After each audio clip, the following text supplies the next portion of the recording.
dragilor, și bine ați venit la o nouă filmare. De această dată vă invit la 3 etalări personalizate pentru dumneavoastră, așa că o să vă rog să alegeți minim o piatră sau un pachet de cărți. Puteți să alegeți un număr pentru dumneavoastră, un număr pentru altă persoană, puteți să alegeți, știu eu, un număr pentru familie, un număr pentru dragoste, un număr pentru carieră, pentru bani. Cum simțiți voi, așa este cel mai bine. Dacă voi simțiți nevoia să ascultați două variante, ascultați-le pe amândouă. Cu siguranță sunt acolo mesaje importante, dar dacă simțiți nevoia să le ascultați și pe toate trei, este foarte bine și așa. Cum simțiți voi, așa faceți. Vă rog să alegeți intuitiv. Numărul 1, piatra galbenă, acest tarot. Numărul 2, piatra verde. Și numărul 3, piatra roz. Nu știu dacă se vede, dar e roz. Bun. Așa că, dragilor, vă invit cu drag să apăsați pe titlu și o să găsiți exact capitolele, da, adică timpii pentru fiecare număr în parte și vă aștept acolo cu mare drag să vedem ce se întâmplă. Bine ați revenit, dragii mei, cei care ați ales piatra galbenă, etalarea numărul 1. Hai să vedem, dragilor, ce mesaje au cărțile pentru voi. Este o etalare generală, așa cum am precizat.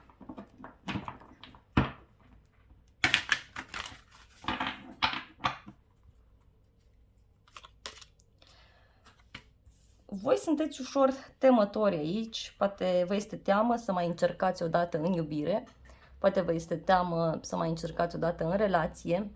Unii văd că aveți o teamă a zilei de mâine, atunci când vine vorba de zona aceasta a banilor. Văd că aveți o cunoaștere înaltă, ori aveți o intuiție foarte mare, cei de la numărul 1. Ori dețineți niște informații foarte prețioase, niște secrete față de cineva.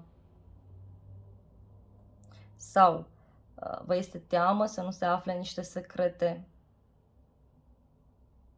Mai văd că unii dintre voi posibil să cunoașteți lucrurile la un nivel foarte, foarte înalt.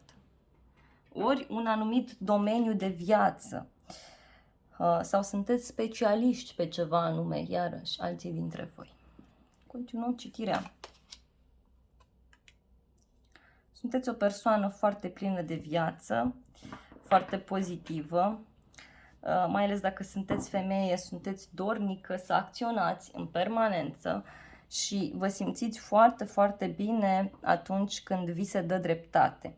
Dacă sunteți bărbat, văd aici că aveți o femeie foarte plină de viață, este o femeie care vă susține, care vă oferă încredere. Pentru doamne și domnișoare acum, posibil să vă fie teamă de o rivală sau să aveți o rivală secretă, cum s-ar spune, și parcă să simțiți voi ceva. Wow, văd că o să luați în următoarea perioadă o decizie radicală în privința unei persoane. Dacă este vorba de o relație de trio, atunci să știți că cineva va lua o decizie extrem de importantă. Se încheie relația, se găsește o soluție. Dacă vă este teamă de ceva, să știți că lucrurile se clarifică, dragilor. Se clarifică. Bun. Cineva o să ia o decizie de destin pentru voi, dar totuși văd că în urma acestei soluții lucrurile vor începe să se miște într-o cu totul și cu totul altă direcție. Posibil să fie o decizie care ține de două persoane, o persoană pe care o respectați foarte mult și o persoană care se impune într-un mod autoritar în fața dumneavoastră. Văd două personaje, pot fi bărbați, dar nu neapărat, care sunt foarte puternici și care au un rol foarte important în această decizie. Bun, hai să dăm niște extensii, să vedem. În primul rând, simt să clarific acest as de spade, această decizie care se ia. Despre ce este vorba? Sau poate voi găsiți o soluție importantă. Wow! E cu noroc, dragilor, e cu noroc. E cu noroc, e cu reușită această soluție, această decizie pentru dumneavoastră, în primul și în primul rând. Și este un moment în care răsare soarele. Pentru unii poate fi o încununare a unor informații pe care le dețineți, a unei cunoașteri pe care o aveți. Totuși mai vreau detalii. S-a mai întors o carte. Wow, și să știți că este ceva pur, este ceva amețitor, ceva cu totul și cu totul special. Pentru unii poate să fie vorba de o nouă persoană pe care aveți ocazia să o cunoașteți pe zona aceasta a dragostei, sau poate să fie o soluție pe care o găsiți pentru inima dumneavoastră, chiar dacă discutăm de zona profesională, chiar dacă discutăm de zona personală. Și vreau să vedem roata destinului încotro vă duce.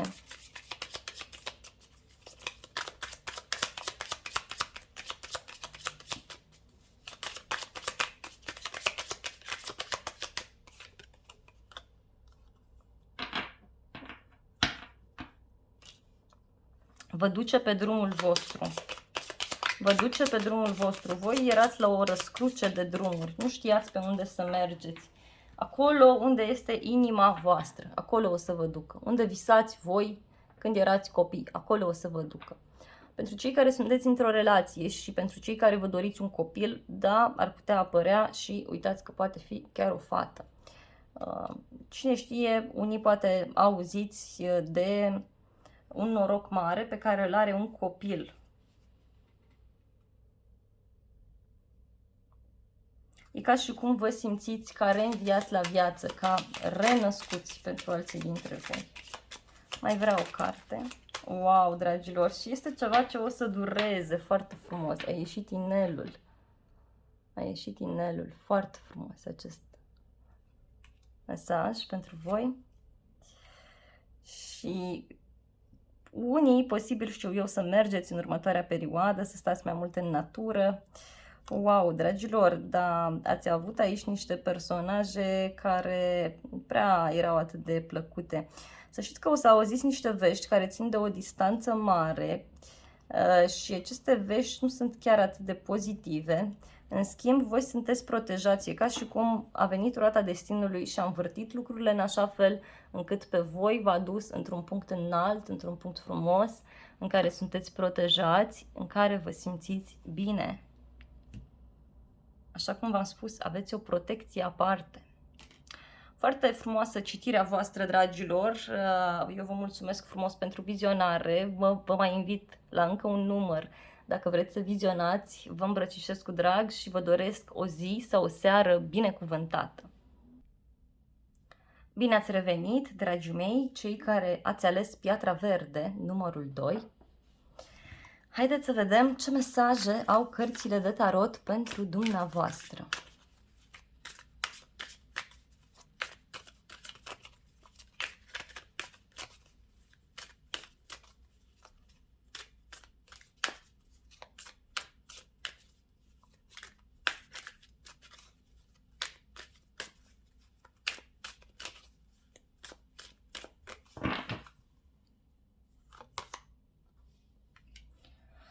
Voi cred că sunteți împreună cu cineva, dar nu vă simțiți chiar în largul vostru, nu vă simțiți chiar atât de bine, ceva nu prea vă place, ceva nu prea vă convine.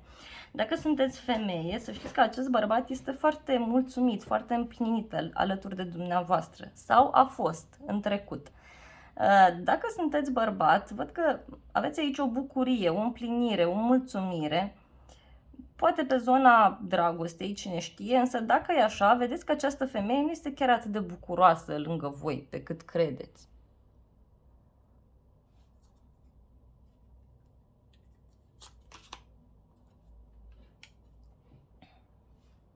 Văd aici că mergeți și cereți sfatul unei persoane mai în vârstă sau unei persoane mai înțelepte.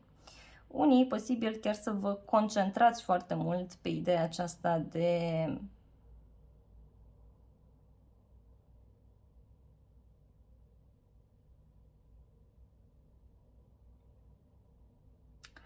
a spiona cealaltă persoană, de a vedea ce anume face, ce anume învârte cealaltă persoană.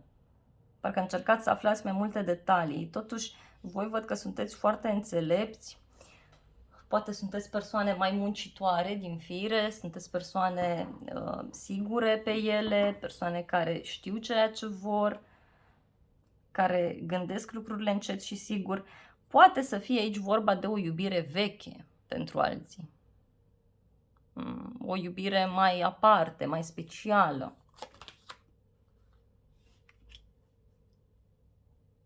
Văd un blocaj în care o să fiți sau în care sunteți și din care parcă nu găsiți ieșirea. Totuși, sfatul cărților aici este să încercați să priviți în toate direcțiile, pentru că scăparea, salvarea vine exact de acolo de unde nici măcar nu vă așteptați. E bine să profitați de toată această poveste pentru a câștiga mai mult teren, pentru a deveni mai înțelepți, pentru a cunoaște lucrurile mai în detaliu. Să știți că absolut nimic pe lumea asta nu este întâmplător. Poate este un blocaj care ține de zona locului de muncă sau un blocaj care ține de a repara o relație, o situație.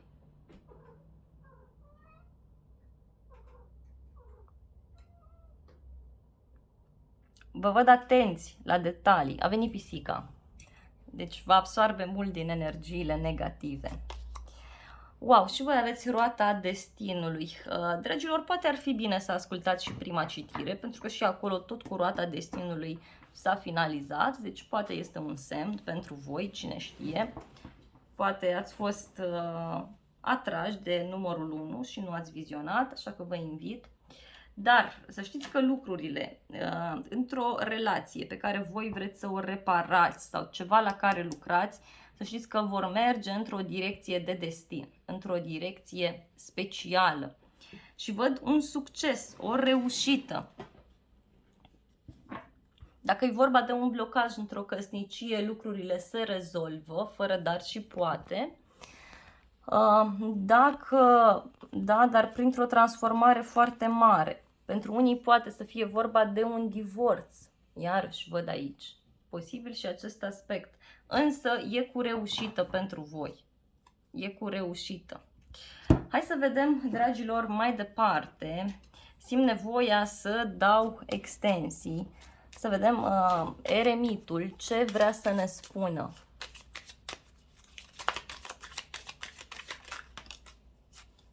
Da, cred că e vorba de o persoană mai în vârstă sau de o persoană mai specială, o persoană care este foarte atentă la detalii, care are grijă de el sau de ea, este o persoană specială, o persoană foarte puternică, văd aici, poate să vă reprezinte pe dumneavoastră, nu e neapărat să fie vorba de un bărbat. Dacă sunteți femeie, posibil chiar dumneavoastră să fiți o persoană foarte puternică.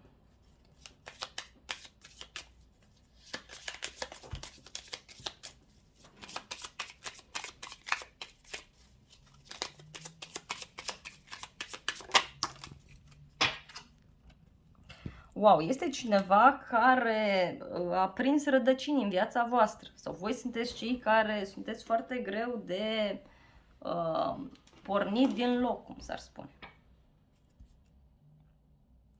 Hai să vedem ce este cu blocajul. Bun, blocajul are legătură cu o distanță mare, cu o călătorie îndepărtată, o persoană care evită, știu eu, să vină către voi. Pentru alții poate să fie vorba de un blocaj care are legătură cu un copil, dar totuși văd ideea aceasta de drum foarte intens aspectată aici. Sunteți blocați undeva sau e o relație la distanță. Doriți ca această persoană să se întoarcă. Ia să mai vedem noi.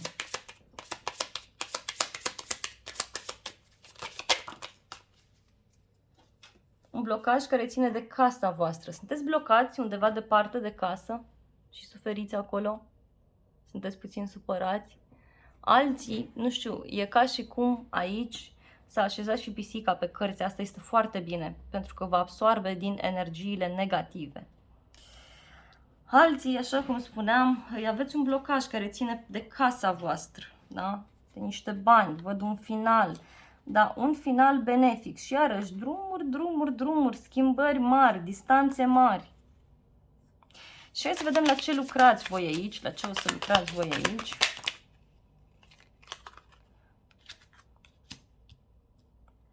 Vă văd foarte atenți. Unii posibil să lucrați în străinătate sau să lucrați undeva la distanță de casă. Dar pentru alții dintre voi, să știți că este un moment în care aici e bine să fiți atenți la un drum, da? Drumurile pe care le faceți spre locul de muncă sau, știu, drumurile care țin, știu eu, de viața voastră. Este cineva care știe niște secrete de ale voastre sau voi știți niște secrete și din acest punct de vedere e posibil să fiți ușor vizați. Dacă e vorba de o relație, încercați să fiți atenți pentru că cineva vă ascunde ceva anume. Vreau să vedem roata destinului unde vă duce, dragilor. Da, vă duce acolo unde trebuie, vă duce într-o zonă cu liniște, cu pace și la voi a ieșit iarăși inelul, ca la cei de la numărul 1. Clar, poate e bine să ascultați și acolo. Dragilor, aceasta a fost citirea voastră. Eu vă mulțumesc frumos pentru vizionare, vă iubesc, vă îmbrățișez cu drag pe toți, să aveți parte de o zi sau de o seară binecuvântată și dacă doriți să mai ascultați un număr, vă aștept cu mare drag. Bine ați revenit, dragii mei, cei de la numărul 3 care ați ales piatra roz. Haideți să vedem, dragilor, ce urmează pentru voi. Wow, deja s-au întors 2 cărți.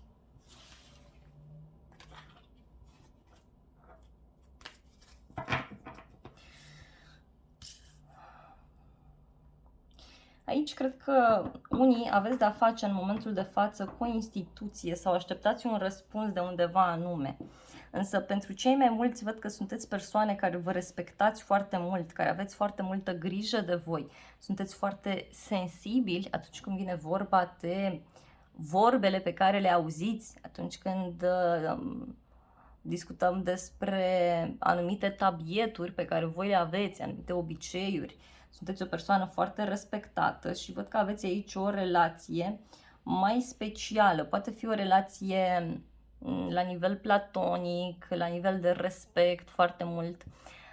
Pentru doamne și domnișoare, văd că ori sunteți singură, ori sunteți într-o relație în care nu prea vă simțiți foarte împlinită sau e o relație în care mai mult sunteți respectată decât iubită. Pentru domni, văd că aveți de-a face cu o femeie foarte rece, detașată. Dacă nu cunoașteți, aveți toate șansele să o faceți undeva la o zi sfântă sau cumva în preajma sărbătorilor, ceva de genul acesta. Și poate fi o persoană cu totul și cu totul specială. Contează foarte mult pentru voi aici principiile de viață, modul vostru de manifestare. Sunteți persoane credincioase pentru cei mai mulți dintre voi.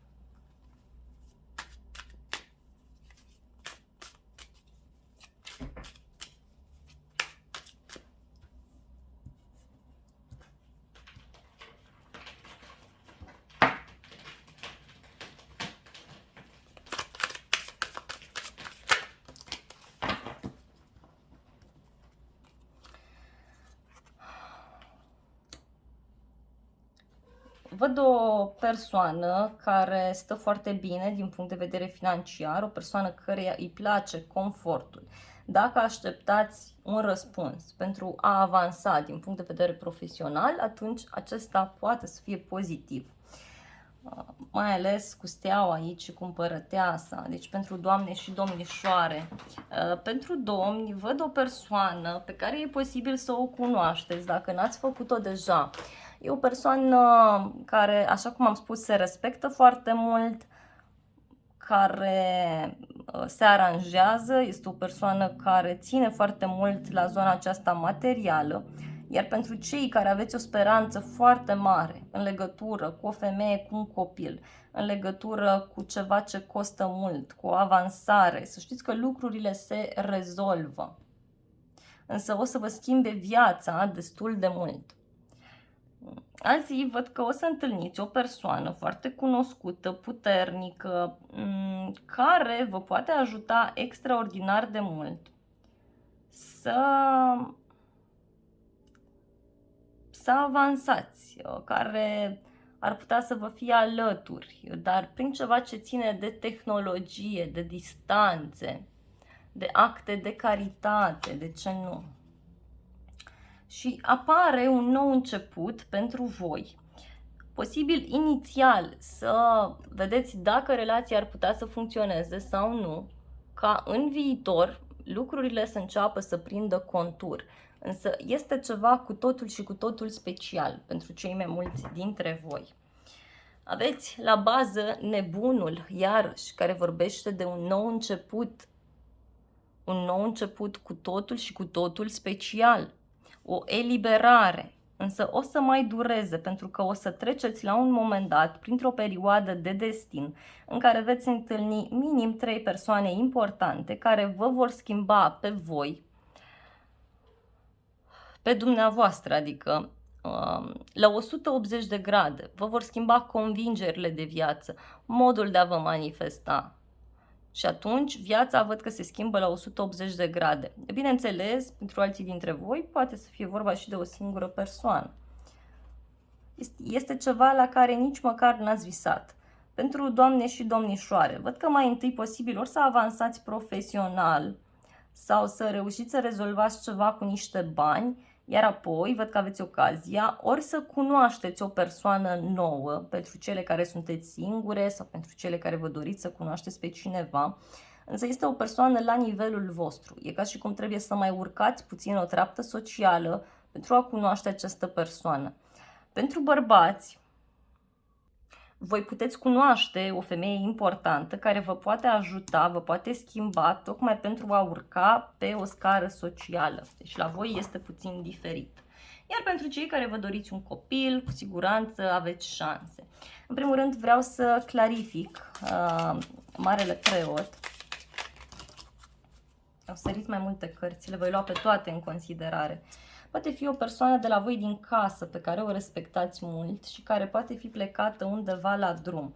Însă, văd că sunteți destul de reținuți în privința acestei persoane, pentru că văd aici un inamic la orizont. Deci, dragilor, fiți puțin atenți, da? Pentru că nu toate informațiile sunt ceea ce par. Poate e bine totuși să vă ascultați și rațiunea voastră.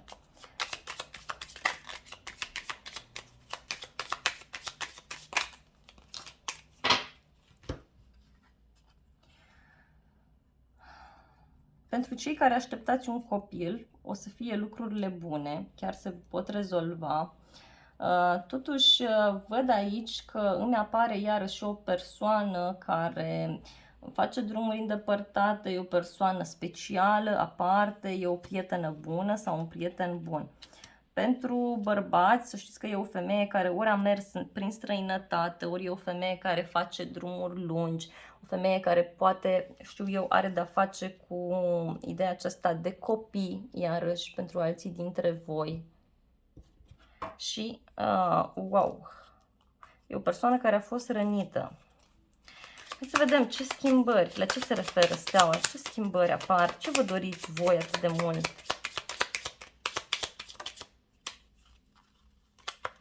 Wow! O eliberare, ceva frumos, un copilaș. Pentru cei care vă doriți, aveți toate șansele să vă simțiți ca renăscuți. Și, într-un final, da, acest nou început. Interesant, cred că la toate numerele a apărut în final acest mesaj. Că lucrurile pot fi extrem de frumoase, extrem de roditoare pentru cei mai mulți dintre voi. Însă acum e momentul să puneți capăt unor personaje mai puțin plăcute, unor personaje mai puțin benefice pentru dumneavoastră, da? și uitați, în sfârșit puteți să ieșiți la suprafață, în sfârșit puteți să fiți onorat sau onorată. Pentru bărbați, cu siguranță cunoașteți o persoană nouă, iar pentru doamne și domnișoare, cu siguranță o să vi se schimbe viața în următoarea perioadă la 180 de grade, mai ales într-o situație care ține de o călătorie îndepărtată.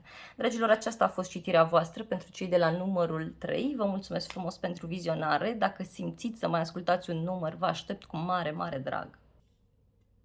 Dragilor, acestea au fost citirile pentru toate cele 3 numere. Eu vă mulțumesc frumos pentru vizionare, vă iubesc, vă îmbrățișez cu drag pe toți. Nu uitați să vă abonați, să lăsați un like, un comentariu, să împărtășiți aceste citiri, pentru că pot fi de ajutor mai multor oameni. Vă mulțumesc încă o dată pentru vizionare și vă urez multe, multe gânduri bune.